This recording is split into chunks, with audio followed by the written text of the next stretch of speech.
दोस्तों सोचिए, अगर एक मासूम बच्ची को बचपन से ही इस तरह तैयार किया जाए कि उसे अपनी असली पहचान तक याद न रहे और एक दिन उसे पता चले कि जिस इंसान को वह अपना पिता समझती थी वही देश का सबसे बड़ा गद्दार है, तो उसके ऊपर क्या गुजरेगी। आज की फिल्म की कहानी भी कुछ ऐसी ही है, जहां एक सीक्रेट मिशन, एक खतरनाक सीरम और वर्षों पुरानी साजिश मिलकर ऐसी कहानी बनाते हैं जिसमें हर कुछ मिनट बाद एक नया ट्विस्ट सामने आता है। तो बिना किसी देरी के आइए जानते हैं इस पूरी कहानी को शुरुआत से अंत तक और देखते हैं कि आखिर सीता अपने अतीत का सच कैसे जानती है और क्या वह देश के सबसे बड़े दुश्मन को रोक पाती है या नहीं। कहने की शुरू 27 जुलाई 1999 होती है तो युद्ध खत्म हो चुका था, लेकिन रणभूमि में शहीद सैनिकों की एक ऐसा सवाल छोड़ गई थी जिसका जवाब पूरे देश के पास नहीं था। क्या कोई ऐसा तरीका हो सकता है जिससे भारतीय सैनिक कभी कमजोर ही न पड़े? यही सवाल दो लोगों की जिंदगी हमेशा के लिए बदल देता है। एक तरफ हैं विक्रम कौर और दूसरी तरफ भारतीय सेना के अधिकारी कर्नल फतेह सिंह लखावत। दोनों मिलकर एक ऐसे गुप्त प्रोजेक्ट पर काम शुरू करते हैं जो अगर सफल हो जाए तो भारत की ताकत कई गुना बढ़ सकती थी। महीनों की कड़ी मेहनत के बाद वे अल्फा सीरम तैयार कर लेते हैं। यह सीरम इंसान को असाधारण ताकत देने में सक्षम था, लेकिन इसकी एक भयानक कीमत भी थी। विक्रम को इस खतरे का अंदाजा नहीं होता। अपनी गर्भवती पत्नी जानकी की हालत देखकर वह उसे यही सीरम लगा देता है। कुछ समय बाद डिलीवरी का वक्त आता है, लेकिन खुशियां मातम में बदल जाती हैं। जानकी हमेशा के लिए इस दुनिया को छोड़ देती है। इस दर्दनाक हादसे के बाद पूरा दोष कर्नल फतेह सिंह पर डाल दिया जाता है, लेकिन किसी को अंदाजा भी नहीं था यहीं से शुरू होने वाली थी भारत के इतिहास की सबसे खतरनाक साजिश। फतेह सिंह गुप्त रूप से अल्फा सीरम पर दोबारा काम शुरू करता है। तभी उसकी नजर एक छोटी बच्ची सीता पर पड़ती है। वह उसे अपना सबसे बड़ा प्रयोग बना देता है। सालों तक सीता को ऐसी कठिन ट्रेनिंग और खतरनाक इंजेक्शन दिए जाते हैं कि वह एक साधारण लड़की से मौत की मशीन बन जाती है। अब सीता का सिर्फ एक ही काम था, जिसका नाम बताया जाए, उसे खत्म कर देना। एक एक करके उसके सभी मिशन सफल होते जाते हैं। दुनिया के सबसे सुरक्षित लोग भी उसकी मौजूदगी का एहसास होने से पहले मारे जाते हैं। लेकिन दूसरी तरफ भारत की खुफिया एजेंसी रॉ भी हरकत में आ चुकी थी। रॉ चीफ विक्रांत कौर को महसूस हो जाता है कि इन सभी हत्याओं के पीछे कोई साधारण किलर नहीं, बल्कि एक बेहद खतरनाक सुपर एजेंट है। उधर सीता भी विक्रांत की पूरी जानकारी निकाल लेती है और उसे पता चलता है कि उसका अगला निशाना अब कोई आम इंसान नहीं, बल्कि भारत की सुरक्षा का सबसे बड़ा चेहरा बनने वाला है। लेकिन विक्रांत कौर को इस बात का बिल्कुल अंदाजा नहीं था कि जिस दुश्मन की वह तलाश कर रहा है वह अब उससे सिर्फ एक कदम दूर है। अपने परिवार की सुरक्षा के लिए विक्रांत अपनी छोटी बेटी दुर्गा को गुप्त रूप से रिश्तेदारों के पास भेज देता है, ताकि कोई भी उसकी असली पहचान तक न पहुंच सके। सालों बाद जब वह भारत लौटती है तो सबसे पहले अपनी बेटी को एक सीक्रेट सेफ हाउस में छोड़ देता है। उधर सीता को उसका अगला मिशन मिल चुका था, target raw chief Vikrant Kaur. Sita बिना समय गंवाए सीधे उसी सेफ हाउस में पहुंच जाती है। जैसे ही विक्रांत वहां आता है, दोनों के बीच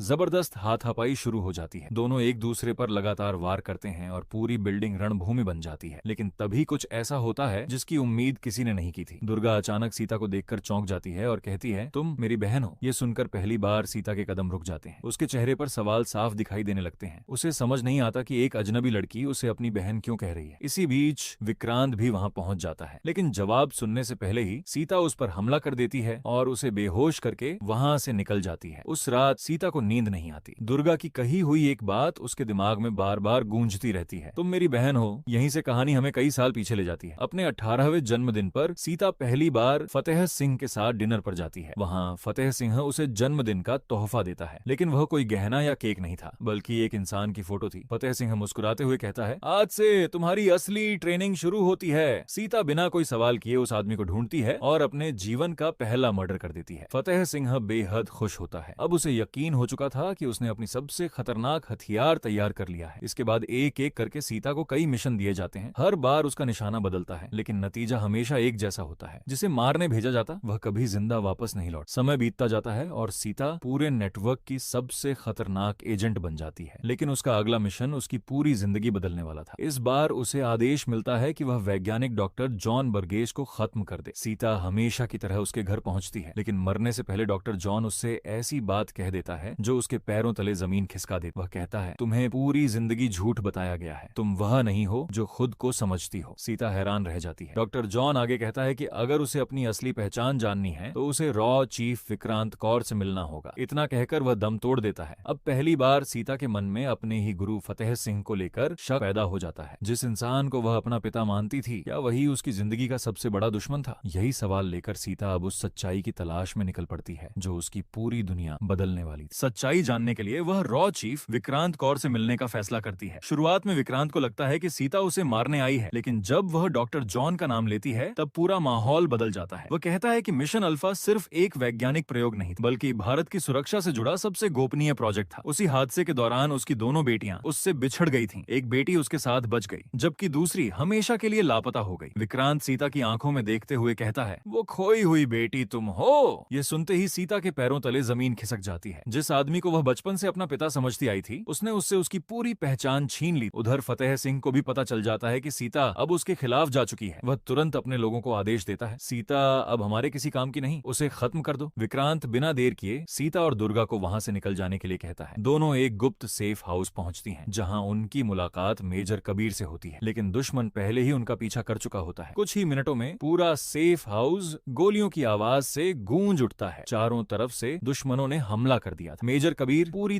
ताकत से मुकाबला करता है। सीता भी एक एक दुश्मन को ढेर करती जाती है, लेकिन इसी बीच दुर्गा को गोली लग जाती है। अब उनके सामने सिर्फ एक ही रास्ता था, दुर्गा को बचाना। कबीर उन्हें पास के गांव में रहने वाले एक भरोसेमंद डॉक्टर के पास भेज देता है। उधर फतेह सिंह सीता को फोन करता है। उसकी आवाज में पहले जैसी शांति थी, लेकिन इस बार उसके इरादे पहले से कहीं ज्यादा खतरनाक थे। सीता जानती थी कि यह एक जाल है, फिर भी वह अकेली वहां पहुंच जाती है, लेकिन वहां का नजारा देखकर उसके होश उड़ जाते हैं। रॉ चीफ विक्रांत शरीर पर टाइम बम लगाया जा चुका था। सीता कुछ समझ पाती उससे पहले फतेह सिंह जोर जोर से हंसने लगता है और फिर वह अपनी जिंदगी का सबसे बड़ा राज खोलता है। मैं फतेह सिंह नहीं हूँ, मेरा असली नाम मेजर जलाल खान है। ये नाम सुनते ही विक्रांत और सीता दोनों हैरान रह जाते। जलाल खान बताता है कि वह वर्षों पहले दुश्मन देश की तरफ से भारत भेजा गया था। उसने असली फतेह सिंह लखावत की हत्या की, उसकी पहचान अपनाई और धीरे धीरे भारतीय सेना के सबसे भरोसेमंद अधिकारियों में शामिल हो गया। उसका असली मिशन सिर्फ एक था, मिशन अल्फा चुराकर भारत के खिलाफ इस्तेमाल करना, लेकिन उसे एक चीज की जरूरत थी। अब सीता को समझ आ चुका था कि बचपन से लेकर आज तक उसकी पूरी जिंदगी सिर्फ एक साजिश थी, लेकिन असली युद्ध अभी। इतना कहकर जलाल खान वहां से निकल जाता है और अपने आदमियों को आदेश देता है कि विक्रांत और सीता दोनों को जिंदा नहीं बचना चाहिए। उधर दुर्गा भी जलाल खान के लोगों के कब्जे में थी। वह उससे झूठ बोलता है कि सीता और विक्रांत दोनों मर चुके हैं, लेकिन असलियत कुछ और ही थी। सीता किसी तरह टाइम बम को निष्क्रिय करके विक्रांत को बचा लेती है। अब दोनों का